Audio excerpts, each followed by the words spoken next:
Did you know hundreds of thousands of American kids are sold for sex every year? Kids in your neighborhood, at the local school, next to you in the grocery store. Hundreds of thousands of more adults are trafficked annually. It's happening all around us. But do you know how to spot them? Today, less than 1% of Americans know how to spot and report suspected trafficking. And Safe House Project believes that education is the key to eradication. When we each take a step to learn how to identify trafficking, it means we refuse to let this go unchecked. By knowing how to spot and report and prevent trafficking in areas where you will intersect victims, we can empower a volunteer army to be part of the solution to a complex problem. That's where we come in. When we heard these statistics from right here in the US, Forshaw immediately knew that we had to do something. We realized that we can be part of the solution by educating and empowering our industry to know the signs of trafficking and speak out. Every year, our industry services millions of homes and businesses. Pest management professionals are the eyes and ears of our community, and you can make a difference. The training you are about to watch was written specifically for our industry by survivors who saw in-home service providers during their time being trafficked. This training will equip you to spot and anonymously report trafficking indicators as you go about your day. Thank you for joining in the fight to exterminate trafficking. Together, we can save lives.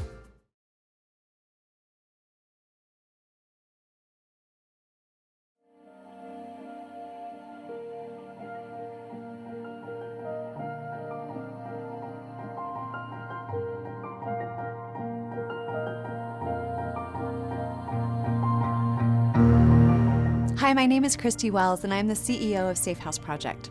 We're a national leader in the fight against child sex trafficking in America, and we are here as your guide to help you learn about this industry and how you may intersect it in your day-to-day work, and how you have the ability to respond when you see something. After completing the On Watch training, you will be uniquely positioned to spot, report, and prevent sex trafficking of children across America. On behalf of the child sex trafficking survivors we serve, I want to say thank you. Thank you for being on watch to protect one of the most vulnerable populations in our communities. To begin understanding sex trafficking, we need a clear definition. It's important to understand that trafficking does not always mean moving a person from where they reside. Simply put, sex trafficking is the commercial sexual exploitation of an individual through force, fraud, or coercion. But a child is considered a victim of sex trafficking anytime they're forced into commercial sex, whether that's prostitution or pornography. Globally, sex trafficking is a $99 billion industry, and while it's easy to envision that as something that only happens in third world countries, the United States is in the top 3 nations in the world for trafficking. While it is rampant, it is also far less visible. Sex trafficking happens behind closed doors, and victims, while not always in shackles, are in bondage to their trafficker, and we have a chance to help set them free. Here is a glimpse into the life of one child sex trafficking victim. My innocence was stolen at the tender age of 6 by my stepdad. For 5 years, as my mom traveled for work, he trafficked me right from my childhood home, selling my body to his clients. My childhood bedroom was my nightmare.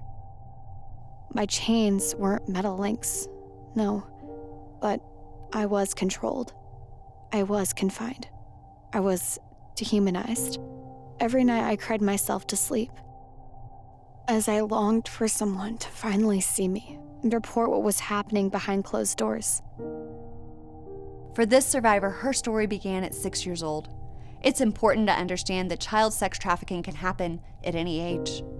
Safe House Project has seen cases involving infants, toddlers, elementary age, middle school, and high school age kids, but the average age a child starts to be trafficked is about 12 years old. But when we're able to recognize victims at a young age, it provides an opportunity for identification. However, rescue is only part of the equation. Without opportunities for healing, 80% of victims that are rescued end up being re-victimized. With hundreds of thousands of Americans being victimized each year, it's important to understand that currently, victim identification is only at 1%, leaving 99% of victims hiding in plain sight. By taking the On Watch training, you are equipping yourself with the knowledge to spot, report, and prevent child sex trafficking. You are part of the movement that will help increase victim identification in our nation beyond 1%. You are part of a coalition that is on watch to end child sex trafficking in America.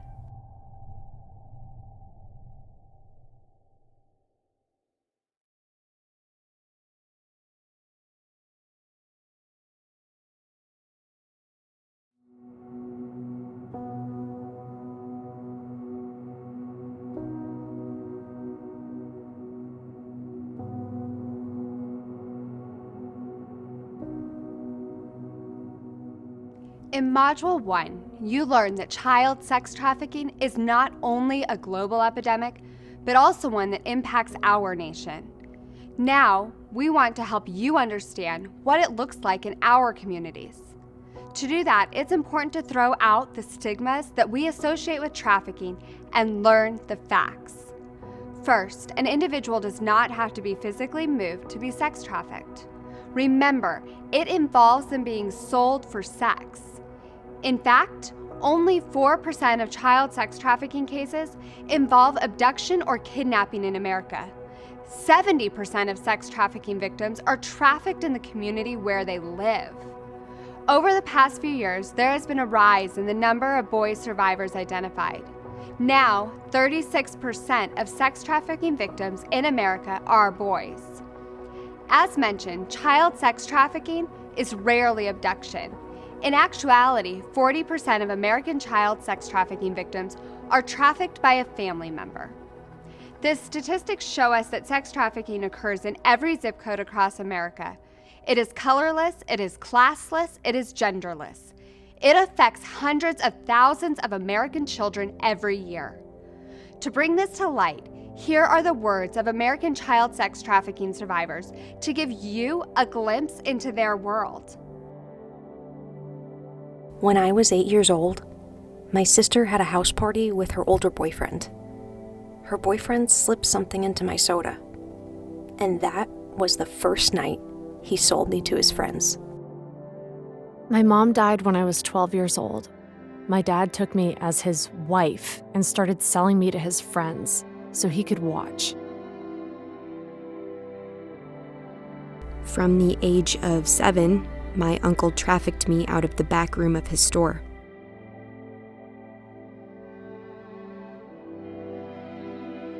My mom is an addict. She sold me to feed her drug habit. At age 13, I became my family's sole source of income when my grandmother started to sell me to pay the rent. My mom worked 3 jobs to make ends meet. Our landlord lived next door and would babysit me. At 9 years old, he convinced me to play massage parlor. Eventually, he forced me to create child porn that he would later sell. He threatened to evict us if I told anyone. I ran away at 14 years old from an abusive household. I met a nice woman as I wandered through the park, and she offered to let me stay with her. Little did I know that she was orchestrating the sale of runaway teens to wealthy buyers. Most children are trafficked in the community they live and often know their trafficker before they are sold to buyers. 66% of children in America are trafficked by someone they know and trust, a family member, a neighbor, a romantic interest. A sex trafficker, like their victims, does not have a specific profile. A trafficker can be anyone: a teenage girl, a 60-year-old man, a gang member, a teacher, a coach, a local business owner, or even a pastor. Traffickers come in all ages, races, and professions. They form a complex, unhealthy relationship with their victim that usually escalates over time. The trafficker weaves a web of deception so the child lets his or her guard down, compromising and renegotiating some of their boundaries. The trafficker often engages in grooming, or identifying and then satisfying the victim's unmet needs, such as food, shelter, love, protection, or validation.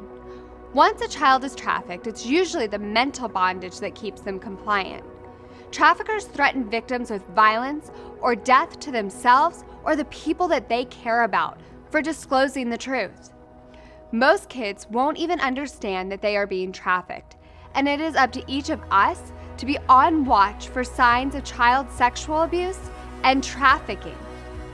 Now that you understand more about who the victims and traffickers are, hopefully you see your unique position as the eyes and ears of our communities to report suspected trafficking.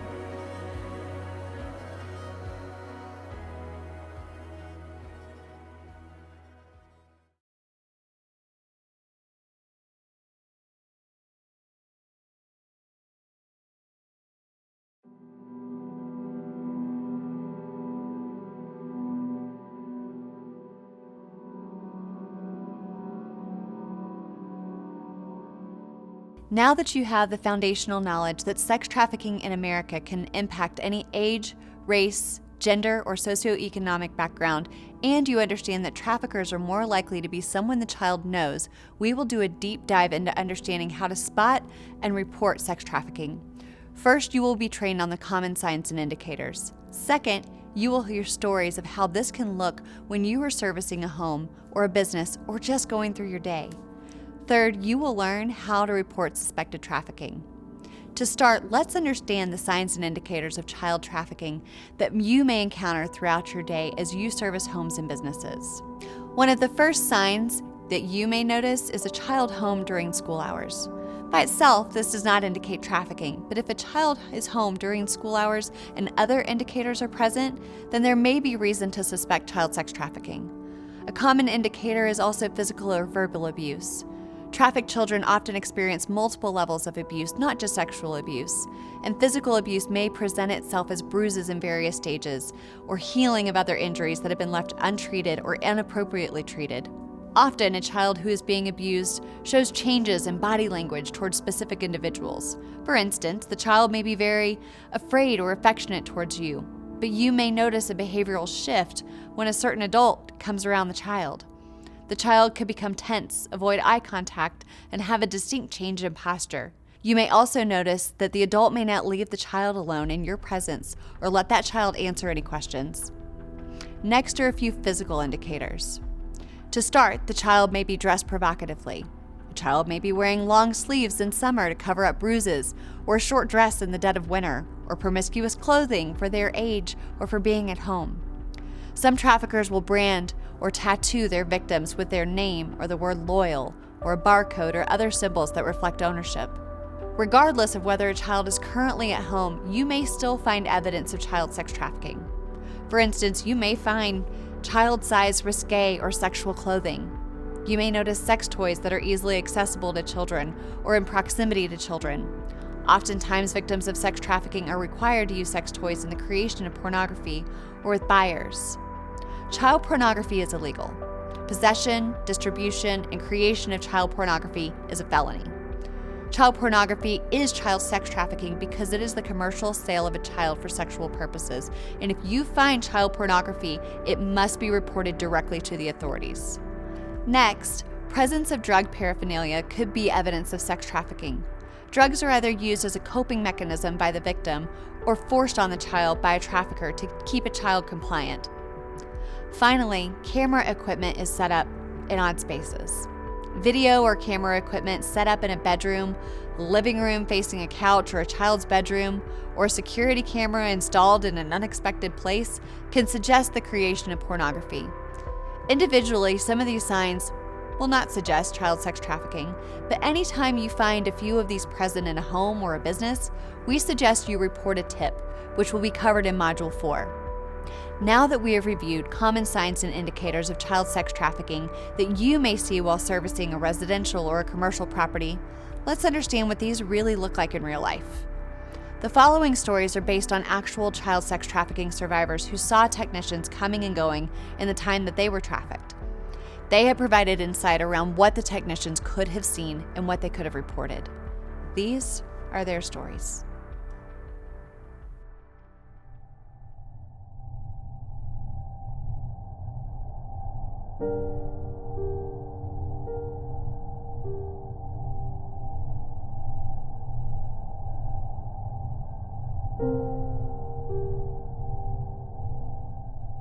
Today, I am on a visit to a small farm, down a dirt road, which doesn't get much traffic. There are young teenage children, a boy and a girl, both about 15 or 16, at home in the middle of the day during school hours. They are quiet, very subdued, and don't make eye contact. The teenage girl is dressed in revealing clothes. Short shorts and a midriff tank top leave little to the imagination. It is early spring and too cool for such clothing to be comfortable. I ask her why they aren't in school. Her eyes dart to the man present, presumably her father, silently asking permission before she answers. We do church and school at home. I notice a picture of the girl, dressed in a string bikini, sitting on the desk in the corner on full display. It seems strange parents would display such a sexually provocative photo of their teenage daughter, right next to the Bible on the desk. The sofa is made up as a bed. Clearly someone sleeps there regularly. Pillows and blankets are laid out, waiting to be used again. The teenage boy retreats to his room and sits in front of a computer. I realize the boy is looking at pornography on the computer and avert my eyes. A Polaroid camera sits on the kitchen counter and I see inappropriate photos of the girl beside it. The man reaches out and quickly puts them away when he realizes I've spotted them. The man sits down and motions the teenage girl to come sit on his lap. Something about the way he holds her makes me feel uncomfortable. I glance at a woman, I assume is her mother, and wait for her to object. She looks away and says nothing. Rhea's story is one example of sex trafficking hiding in plain sight in America. When she was 12 years old, her father took her as his wife, even though her mother still lived in the home. He forced Rhea to have sex with him in the home, and then he would sell her to others so he could watch. He took her to a local motel or hotel where he would sell her while he filmed the act. After, he would sell the child pornography online. But it is not enough to just know Rhea's story. We have to take a step beyond awareness to understand how to identify trafficked individuals like Rhea and report suspected trafficking. Let's go through a few indicators that someone who is on watch may identify in Rhea's story.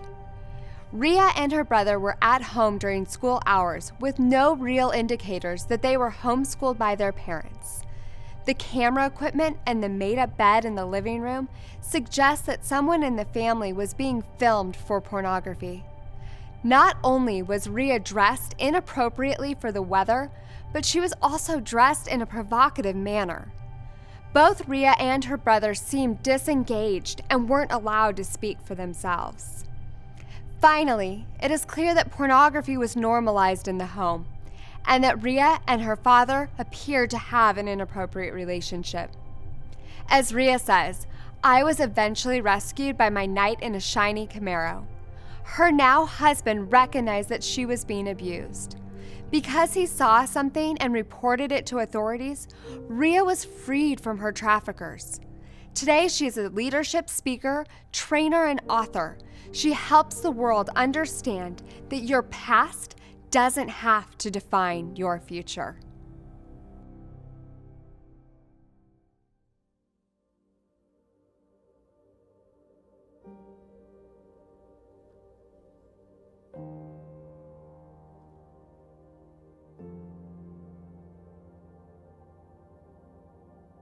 Every time I drive into public housing, my heart sinks. I see evidence of poverty, fatherless homes, drug addiction, and young kids left to fend for themselves. My eyes dart left and right, looking out for children running around the neighborhood or the group of teens loitering near the stop sign. I see adults clearly drugged up and kids with smaller kids on their hip as they walk through the neighborhood. I arrive at the row of houses and systematically start to move down the line, spraying the outside of the property. I come upon the party house from the back and see that they must have been at it again. The yard is strewn with joints, plastic cups, and food wrappers. Looks like a crazy night for the middle of the week.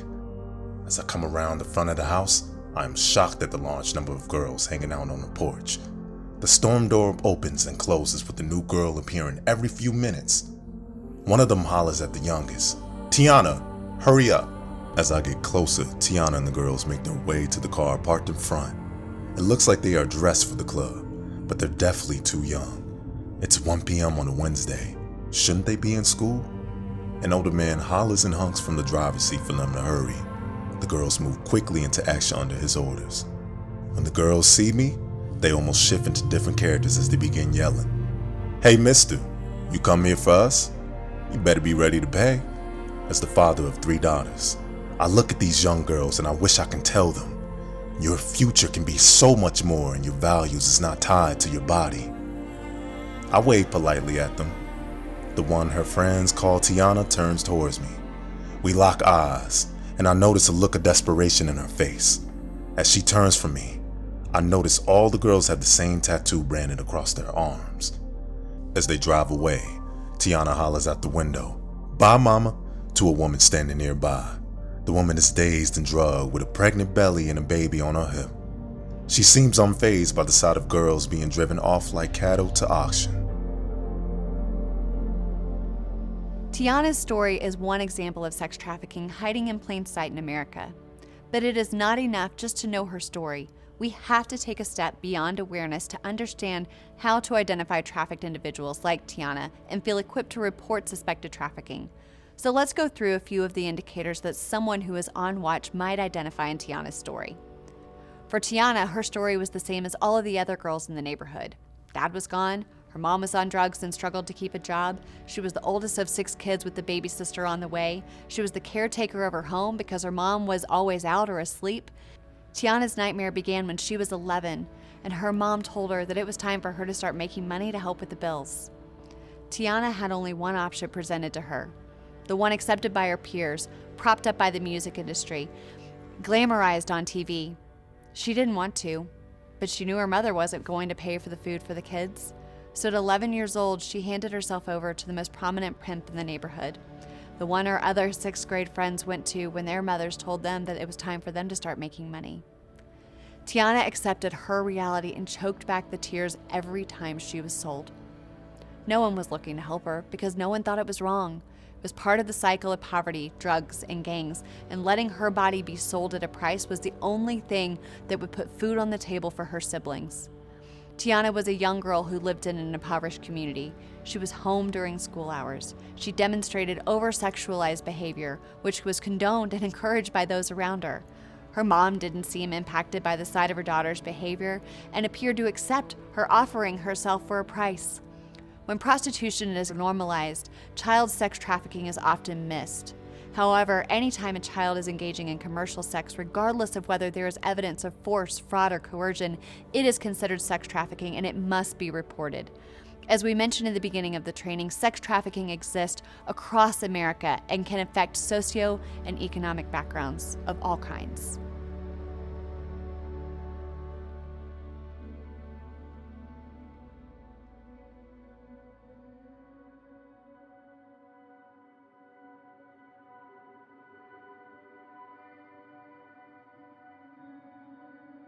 I had been to this place for years. It was the nicest penthouse in my route. The owner, who I had only met a few times, was one of the most prominent businessmen in the city. He was well known and well respected, but I wasn't quite sure what to think. The penthouse wasn't his primary home, but he seemed to use it for out-of-town guests or his personal mistresses.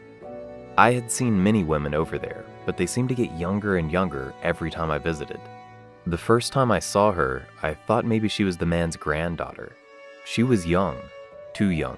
I would have guessed 13, but she was dressed in skimpy clothes. She seemed a bit confused, dazed. I noticed bruises on her arm and could tell she had been hurt. It was a weekday when most children would be in school. I asked her name and she hesitated, then gave me a name, Maddie, as though it was the only one she could think of. I went about servicing the penthouse and noticed a number of pill bottles on the counters with no label and sex toys and condoms around the bedroom. As I continued working, the doorbell rang and the young girl was startled out of her daze. As she walked to open the door, I could see her shaking. At the door was a man who was not the penthouse owner, but his son. The young girl let the man in and looked at me, then looked down as though she was embarrassed. The man hardly noticed me and headed straight to the bedroom. I left that day with an uneasy feeling in the pit of my stomach. 4 months later, I returned to the penthouse. This time there were more pill bottles, and the young girl was more dazed and barely dressed and didn't seem to care. She seemed more like a shell of herself than before. I tried asking the young girl questions to see if she needed help, but she talked about the man who owned the penthouse as though he saved her and took care of her. She talked about how she came from a poor neighborhood and he picked her. All she had to do was be nice to the men he sent to the penthouse. Sarah's story is one example of sex trafficking hiding in plain sight in America.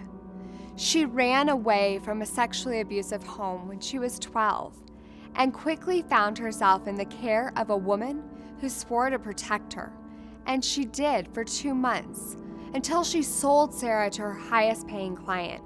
The businessman who bought Sarah told her that she could buy anything she wanted, but her job was to have sex with the men he sent to the penthouse. When she resisted, she was beaten. When she did as she was told, she was given pills for the pain. The buyers were his sons, his friends, and other businessmen. By 13 years old, Sarah was a commodity used as a bargaining tool for the businessmen to close deals and bribe others. But it is not enough to just know her story. We have to take a step beyond awareness to understand how to identify trafficked individuals like Sarah and report suspected trafficking. Let's go through a few of the indicators that someone who is on watch may identify in Sarah's story. Sarah was at the penthouse during school hours on multiple occasions. On the technician's first visit, she seemed scared and confused, and on subsequent visits, she seemed to be on drugs and a bit dazed and detached. But each time she had bruises that she tried to hide. There were also sex toys and pill bottles laying around the penthouse. Sarah's story didn't seem to fit the circumstances, but she seemed afraid to tell the truth. From penthouses to public housing, each survivor's story is different. Therefore, you will usually see some, but not all the indicators of child sex trafficking while performing your job. Nevertheless, you should always report suspected trafficking. You will never be found at fault for making a tip. So when in doubt, just report.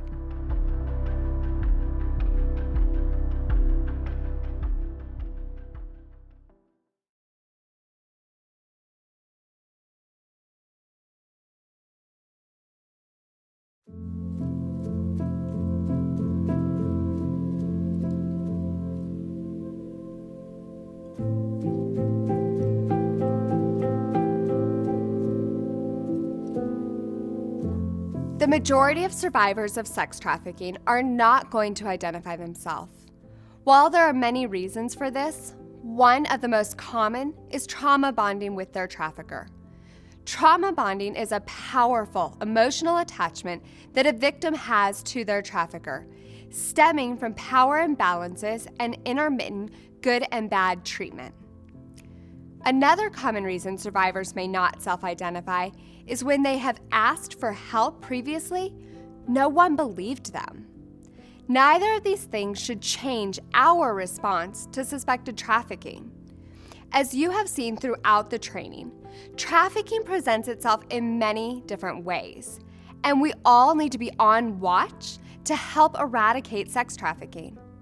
First and foremost, do not talk to, approach, or engage a trafficker. This could present significant risk or severe beatings or even death for the victims being trafficked. It could also put you in danger if the trafficker feels you're a threat to their business. You may encounter a suspected trafficking situation or an active trafficking situation. Both are important to report. Anytime you encounter a situation where you suspect sex trafficking, you should report a tip to the National Human Trafficking Hotline, which can be done via calling 1-888-373-7888 or texting help or info to be free. If you witness an active trafficking situation, you should call law enforcement immediately. An active situation is where you can provide actionable information to law enforcement, like witnessing child abuse, in conjunction with other indicators of sex trafficking as previously reviewed throughout the training. When you see the signs and report sex trafficking, it empowers law enforcement to do their job more effectively by identifying trafficking patterns, documenting suspicious activity, ultimately leading to increased victim identification. Here it is again. If someone needs help immediately, call 911. For a suspected trafficking situation, report a tip to the National Human Trafficking Hotline at 1-888-373-7888 or text HELP to be free. Ultimately, you are never going to be at fault for reporting a trafficking situation regardless of the outcome. But you will always wonder about that individual if you don't make the call. Like the Attorney General of Utah, Rhea said, we would rather go through 10 cases and have all 10 of them not turn out to be human trafficking than miss one case. Next, you will learn about the path forward for a survivor once they have been identified.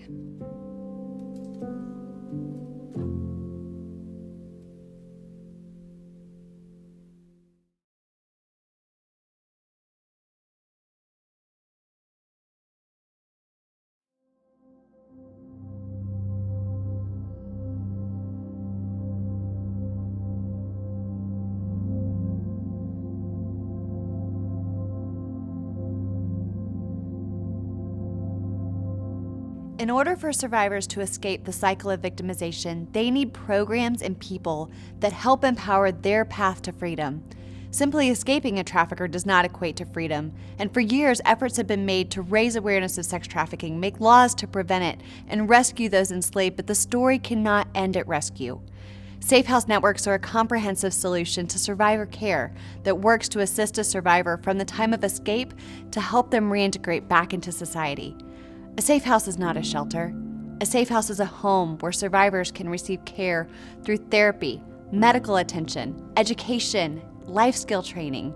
A safe house network is everything from emergency housing to long-term restorative care to transitional opportunities.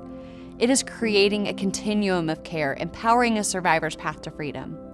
Safe houses are places where those who have been treated as a commodity and nothing more can start rebuilding their identity and their confidence. Safe houses allow survivors to discover who they are, what they're good at, what brings them joy.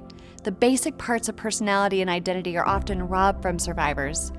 Safe houses allow them to get those things back. Without restorative care, most victims never testify against their trafficker. And testifying is an essential part of the prosecution process, and victims' impact statements are valuable for the judge during sentencing. But beyond that, the ability to testify can help a survivor feel as though they've taken control of his or her story. They're getting their body back, but they're getting justice for his or herself. To eradicate sex trafficking, we must increase victim identification, provide robust treatment to those who have been victimized, and increase prosecution of traffickers and provide preventative education for children in at-risk populations. So here are a few ways that you can get involved. First, head to forshaw.com/eyes and ears. There you can learn more about Safe House Project.